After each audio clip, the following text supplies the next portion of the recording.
COE notification release అయిందా లేదా అనేది చాలామందికి డౌట్ ఉంది.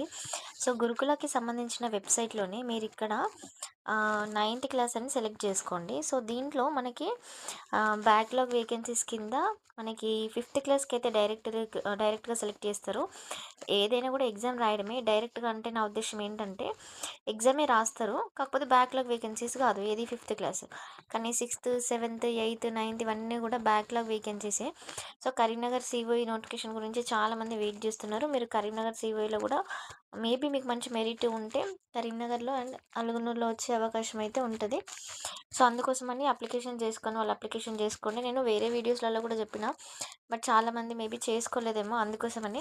ఎందుకంటే రేపటికే లాస్ట్ డేట్ కాబట్టి. ఇక్కడ చూడండి ఫిఫ్త్ క్లాస్ ఏమో 5 ఉంది. అంటే సోషల్ వెల్ఫేర్‌లో, బీసీ వెల్ఫేర్‌లో, మైనారిటీ వెల్ఫేర్‌లో, టీఆర్ఏఎస్‌లో ఉంది.